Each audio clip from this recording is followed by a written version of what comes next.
Hi, my name is Joe Warren and I'm the city manager here in Belton. I've been here since the end of July, so it's only been about 5 months, but we're already off and running. Previously, I worked in the city of Atchison, Kansas, where I was an assistant city manager. I oversaw administrative services, I oversaw finance, that included community development. I did a lot of special projects. At one point, I oversaw all of the operations in the city of Atchison, and so it was a natural transition to go from that role to a role of a city manager. And I'll talk a little bit later about why Belton was where my next stop was going to be. But I originally grew up in the Southwest. I went to college at New Mexico State University for my undergrad. I got a journalism and mass communications degree. I originally wanted to be a sports writer. I loved writing about sports. I was a big sports buff growing up. I played sports. And that brought me eventually out to Nevada, Missouri, where I got a job as a sports writer, the sports editor for the Nevada Daily Mail.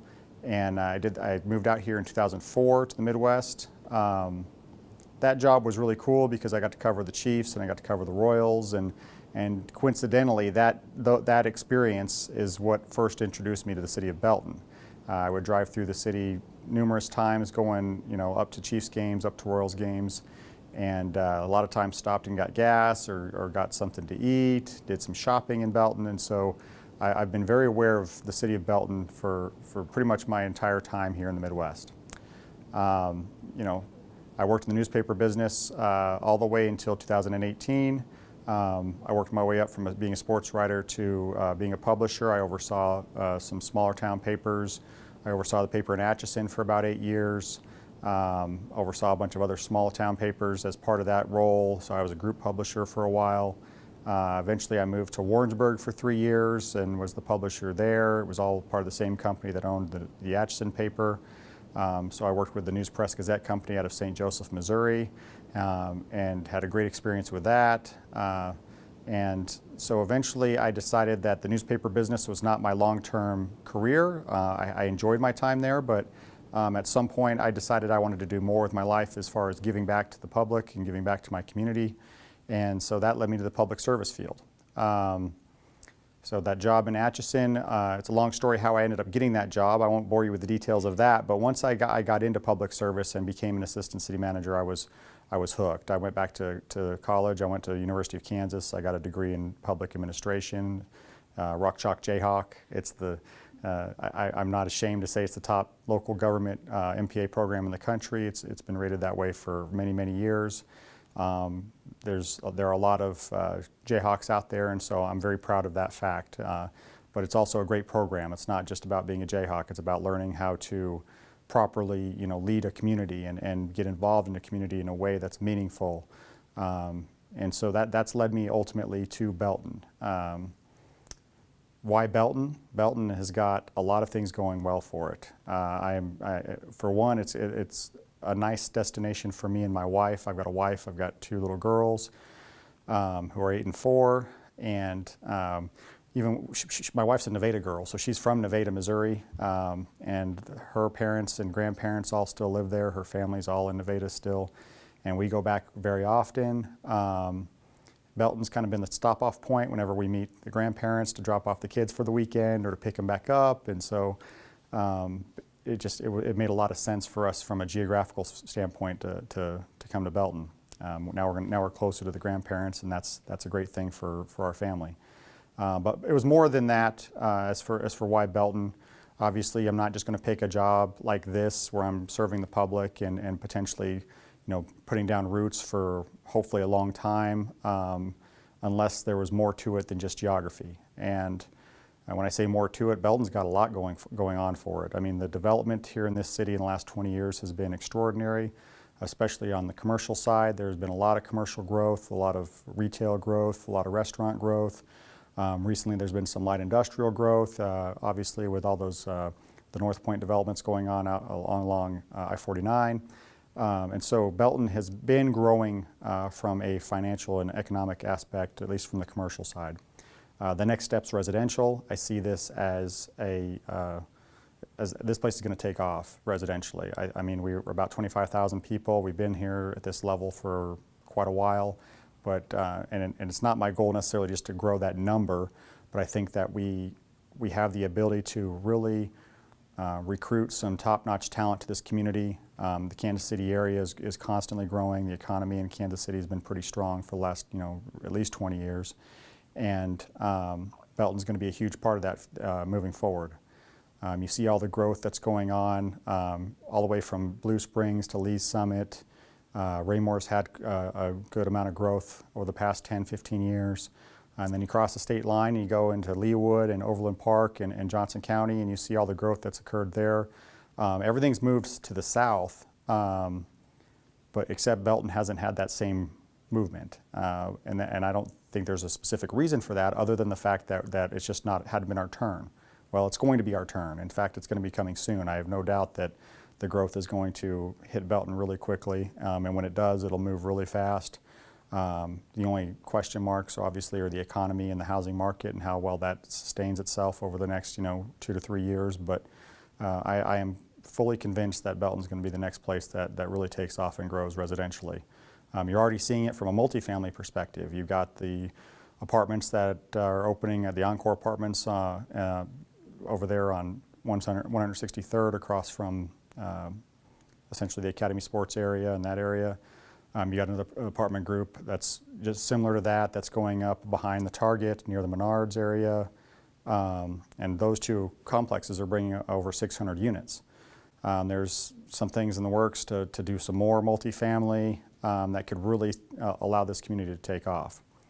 So you combine that with, we have a lot of area that's ripe for redevelopment. So we have area that's ripe for development for residential and commercial. We have a lot of area that's ripe for redevelopment. The North Scott area, we've got the North Scott Overlay District that's already been set in place.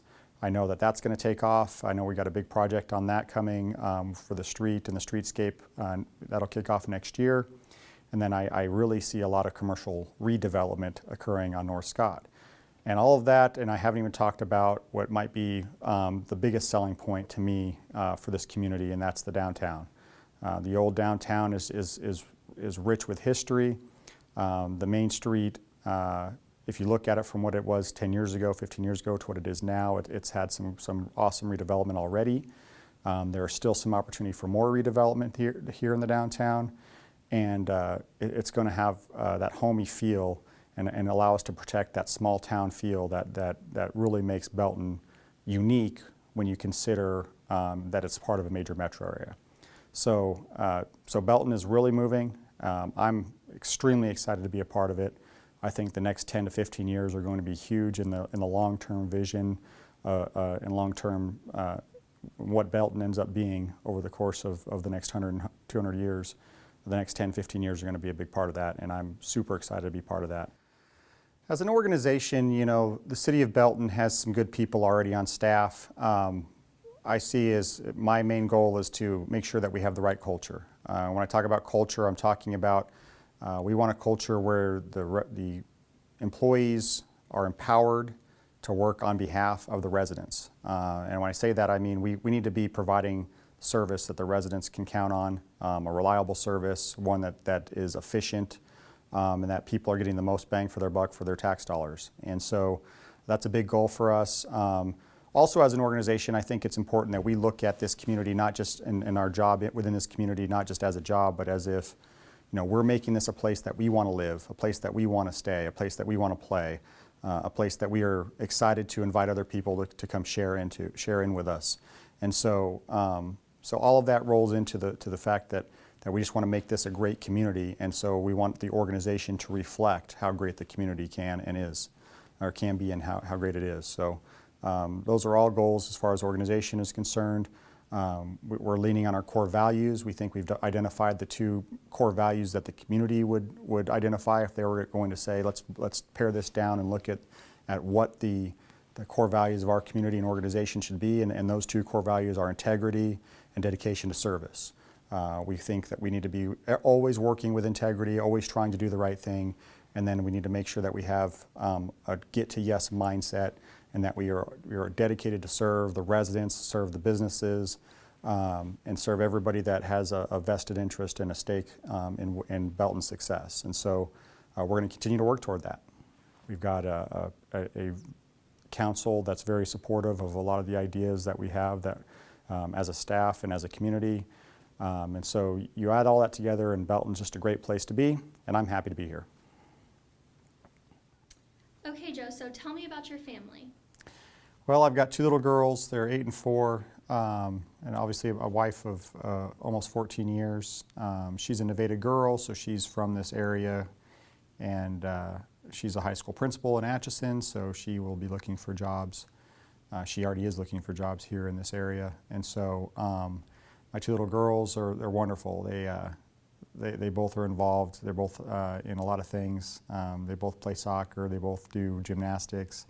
The oldest one's doing basketball now. My wife was a college basketball player, so she's the athlete gene they've got her athletic genes, luckily. And they're totally different, as you know, anybody who has multiple kids can tell you. Their personalities are just kind of the opposite of each other, and it's really kind of cool to see. And I'm just super excited to bring them to Belton, get them plugged in here, and allow them to grow up here in this great community. So what do you like to do for fun? Well, my wife and I like to try and explore the city. I mean, we love the Kansas City area. We've always explored it and always tried, different restaurants or check out different breweries. And we go to games, Royals games whenever we can, and try to bring the girls and do stuff with them. Do whatever kids activities we can find. Obviously, the older the kids get, the more that our free time is taken up by the girls' stuff, and so whatever they're doing is what we're doing, right? And so that's a lot of what we like to do. Love just spending time with family, spending time with friends, and that's the most of the free time we use doing those types of things. Perfect. So speaking about being in the community, what has been your favorite Belton community event so far since you've been here?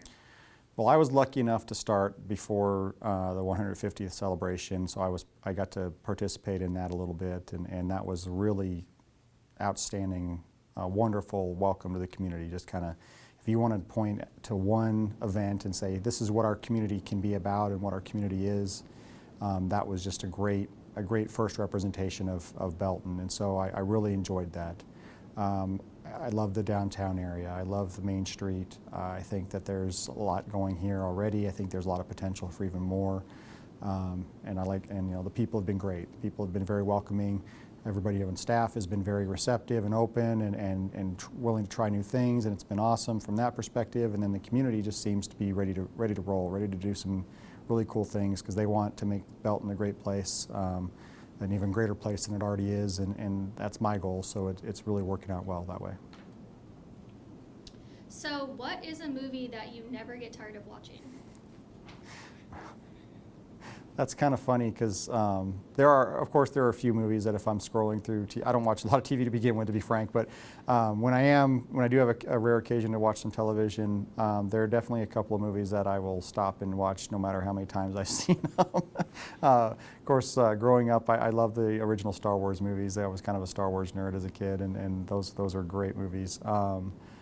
Any sporting event, I'm a big football fan, big baseball fan, so I'll watch anything as far as that's concerned.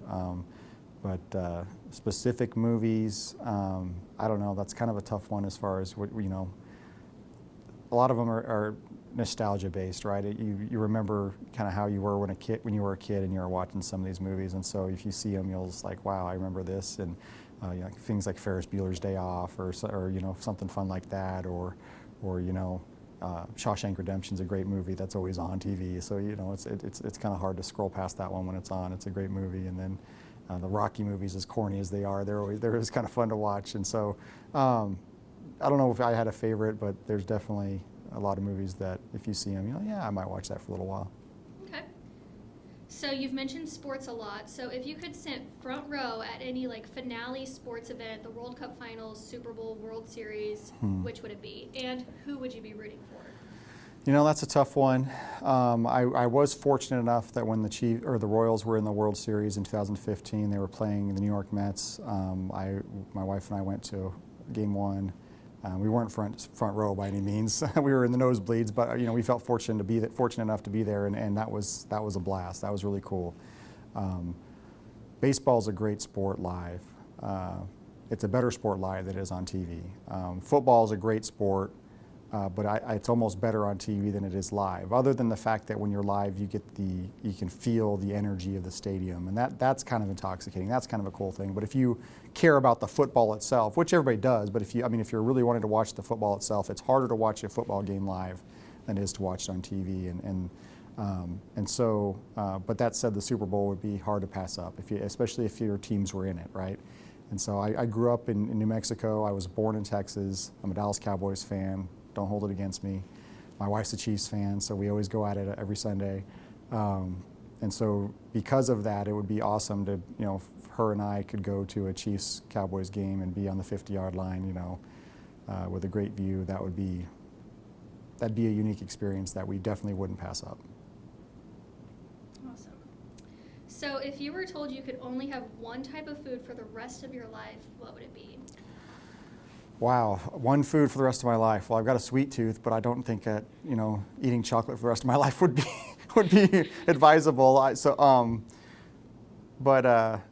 don't know. There's some really good pizza out there. I really love a good cheeseburger. I love a great steak. Of course, I'd rather grill a steak than go buy a steak, because I think it's almost better that way if you grill it at home. So it's hard to pick one thing. It really is. But my wife does a great lasagna. I grew up in New Mexico though, so if I had to pick one thing, it probably would be some Mexican food, some New Mexican style Mexican food with some green and red chili on it. Enchiladas or a smothered burrito or even tacos. That probably would be what I'd pick. Okay. If you could have any superpower, what would it be? Wow, that's tough. Of course, I overanalyze things sometimes. I'm a heavy thinker, and so I've always thought that if I had a superpower, I don't know if I'd want to do it because of the potential unintended consequences of whatever that superpower might bring. I'm not sure I'd want that. I don't know.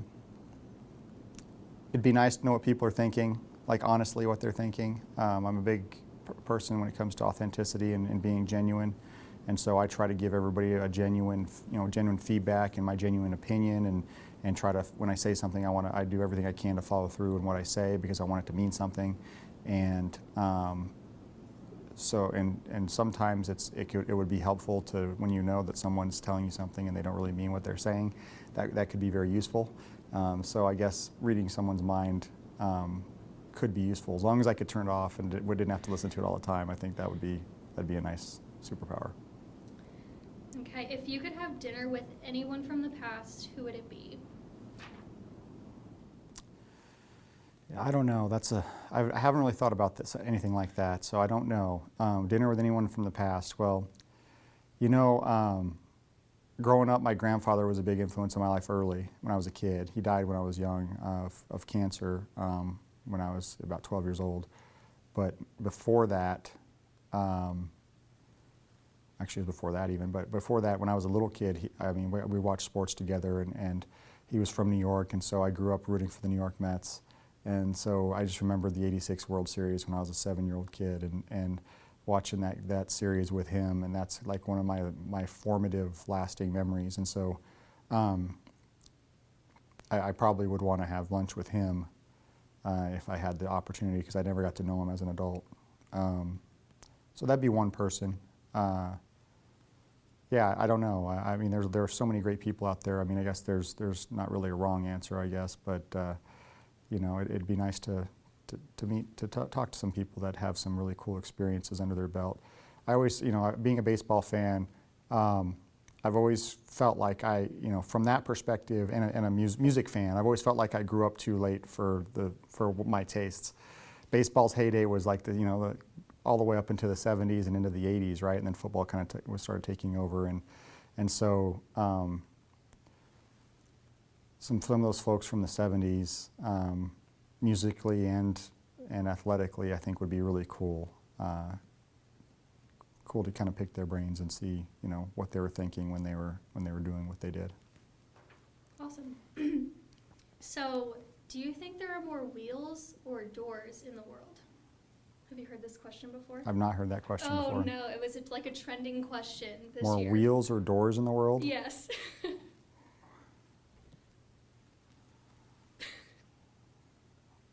Well, I'd assume there are more wheels in the world.